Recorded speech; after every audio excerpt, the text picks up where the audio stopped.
மதுரை திருப்பரங்குன்றத்தில் நடைபெற்ற பாஜக ஓபிசி அணி நிர்வாகிகள் ஆலோசனைக் கூட்டத்தில் கலந்து கொண்ட மாநில தலைவர் நயனார் நாகேந்திரன் செய்தியாளர்களின் கேள்விகளுக்கு பதிலளித்தார்.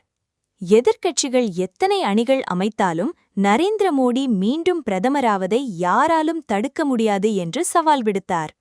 இந்தியாவிற்கு மட்டுமல்லாமல் உலகம் முழுவதும் மோடிக்கு பெரும் வரவேற்பு இருப்பதை அவர் சுட்டிக்காட்டினார். கரூர் விபத்தில் உயிரிழந்தவர்களுக்கு அரசு பணி வழங்கியதை சுட்டிக்காட்டிய அவர், இதேபோல் கோவை குண்டுவெடிப்பில் உயிரிழந்தவர்களுக்கும் அரசு பணி வழங்கப்பட வேண்டும் என்றும் முதல்வர் அனைவரையும் சமமாக பார்க்க வேண்டும் என்றும் கோரிக்கை விடுத்தார். தமிழகத்தில் சட்டம் ஒழுங்கு சீரழிந்துள்ளதாகவும் பாலியல் வன்கொடுமை சம்பவங்கள் அதிகரித்துள்ளதாகவும் குற்றம் சாட்டிய நயனார் நாகேந்திரன், முதல்வரின் செயல்பாடு சினிமா வசனம் போல இருப்பதாக விமர்சித்தார். தேசிய கீதம் மற்றும் தமிழ்த்தாய் வாழ்த்து இரண்டையும் சமமாகவே மதிக்க வேண்டும் என்றும் அவர் வலியுறுத்தினார். திருப்பரங்குன்றம் கோவிலுக்கு சொந்தமான நிலம் மற்றும் நீதிமன்ற தீர்ப்புகள் குறித்து பேசியவர், இந்துக்களின் மனதை புண்படுத்தும் செயல்களை அரசு தவிர்க்க வேண்டும் என எச்சரித்தார். அனைவருக்கும் வணக்கம்.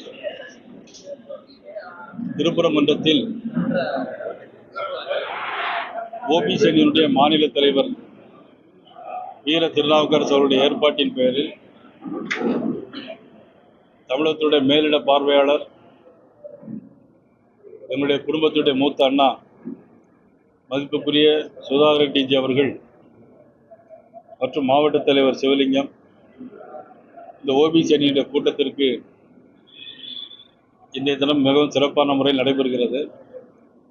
நேற்றைய தினம் கோயம்புத்தூரில் நடந்த மாநில விவசாய அணி கூட்டம், அப்புறம் கோயம்புத்தூர் மாநகர் புறநகர்களுடைய எல்லா பொறுப்பாளர்களுடைய கூட்டம், தமிழ்நாடு முழுவதும் எல்லா இடங்களிலும் சிறப்பான முறையில் பாரதிய ஜனதா கட்சியினுடைய பொறுப்பாளர்கள் கூட்டம் நடைபெற்றுக் கொண்டிருக்கிறது.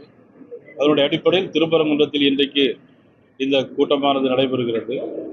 திருப்பரங்குன்றம் என்று சொன்னாலே இன்னைக்கு உங்களுக்கு எல்லாம் தெரியும், உலகமே திரும்பி பார்க்கிற ஒரு முருகப்பெருமானினுடைய இந்த மலையில் தீபம் ஏற்ற வேண்டும் என்பதற்காக நீதிமன்றம் உத்தரவிட்டும் தொடர்ந்து கடந்த கால திராவிட முன்னேற்ற கழக அரசும் சரி, இப்பொழுது தற்போது வந்திருக்கிற தமிழக வெற்றி கழக அரசும் சரி, நீதிமன்ற உத்தரவை மதிக்காமல் தொடர்ந்து பெரும்பான்மை சமூக மக்களையும் இந்துக்களுடைய மனதையும் புண்படுத்துகிற நிகழ்வாகவே தொடர்ந்து நடைபெற்றுக் கொண்டிருக்கிறது.